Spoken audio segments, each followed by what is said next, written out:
So let's talk about housing. Housing in the Bay Area is so difficult to obtain. I think every time I go to a coffee shop I'm in Palo Alto, but anywhere in the peninsula especially, I overhear people talking about how expensive it is to live here. Now imagine if you're living in this area and you're disabled and you don't have an income stream that's, big enough to support you. How are you going to remain here? What's going to happen? For many individuals in this area, low-income housing is a lifesaver. So let's talk about this low-income housing. And also, I want to talk about what happens when you receive an inheritance or perhaps a litigation settlement. Is that going to bump you off of your public voucher system? Well, let's dive into that. So first, a little history on public housing vouchers. In 1974, Congress created the Section 8 program, which provided rent subsidies for low-income individuals in the United States. The program is run by the Housing and Urban Development Office, which is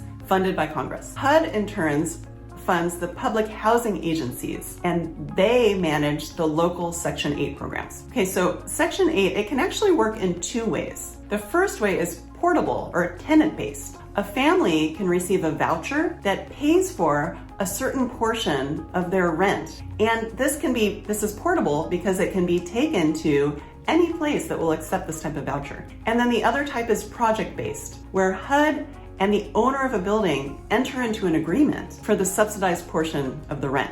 So that type stays with the building. So you have one that travels with the family and one that stays with the building. So one important thing to know is that unlike some public benefits, Section 8 only looks at your income. It doesn't look at your assets. So in order to get Section 8 housing, you need to be a US citizen and not have a criminal history. And you and your family must have very low income. This means that you have to have less than 50% of the area median income, or the AMI. Then if you qualify, and once you make it up the waiting list, which can be very long, by the way, the family usually pays 30 to 40% of their income towards the rent, and then the government pays the remainder of the rent.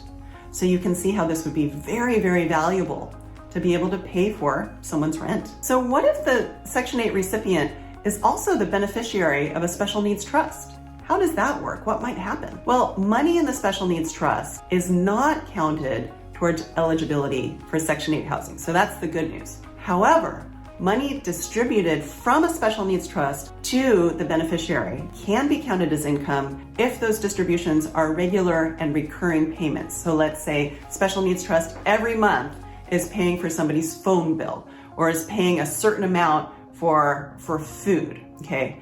In that case, it can be counted as income, and that can decrease that person's voucher. But if payments are sporadic, then it typically is not counted as income. Now, I want to put in a disclaimer here, right? Each public housing authority is different, and they treat every case differently.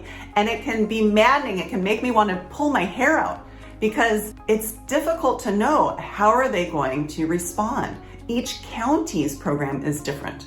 So some counties might follow those rules, which you're supposed to follow, about things just, if it's sporadic distributions from a special needs trust, then it's not counted as income. But some counties, some of their housing authorities might push back and say, oh, that is income. Then you're in for a fight. Now, I know that my clients who are receiving Section 8 housing, they treat that like the golden ticket from Willy Wonka and the Chocolate Factory. It is so valuable. So they want to make sure that when they receive their money into a special needs trust, that it doesn't interfere with their Section 8 housing. So it's really important to follow what I've just described, have the best chance of those distributions not counting as income. Okay, so can a home owned by a special needs trust be a Section 8 provider? Well, HUD doesn't prohibit this, but it really depends on the public housing authority.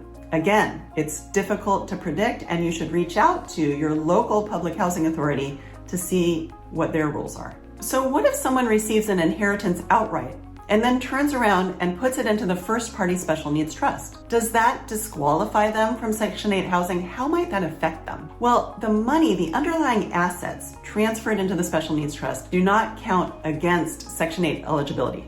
Again, that's the good news. However, there is an imputed interest rate called a passbook rate, where HUD presumes that a certain amount of income is going to be generated in that special needs trust. Now, I want to point out that this is a very, very low rate, all right? It's 0.06%. That was set in 2015, and I don't believe it's changed, all right? Sometimes people say, oh, it's 2%, it's 3%. It's my understanding that it's 0.06%. Either way, it's very, very low. But public housing authorities have been able to use anywhere between 0% to 0.8%. Again, it's not a big imputed interest amount.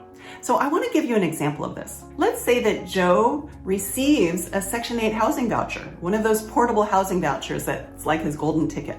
And then he receives $1 million inheritance. Most people would go, yay, I got an inheritance. But Joe is going, oh no, is this going to bump me off of my housing voucher?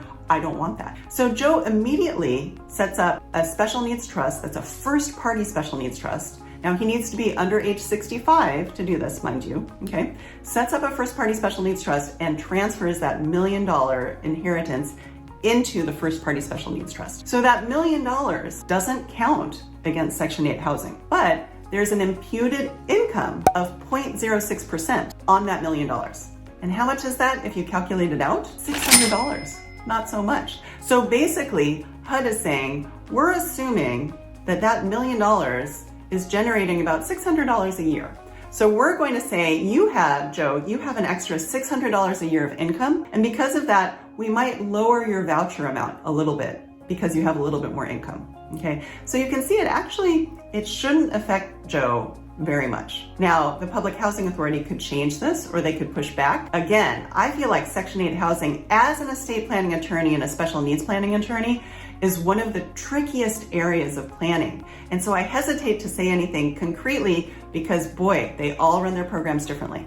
But just to let you know, when you transfer something into a first party special needs trust, it's not supposed to affect your Section 8 housing voucher very much. Okay, so that's just a little taste of Section 8 housing and planning for an inheritance. Next, I want to encourage you to watch my video on housing for adults with disabilities, where I interview Susan Houghton about Sunflower Hill, which is a program that was recently developed and built on the East Bay and is having amazing results. So as we look into these housing issues, you can get an idea for other housing options that might be available. And I'll see you over there.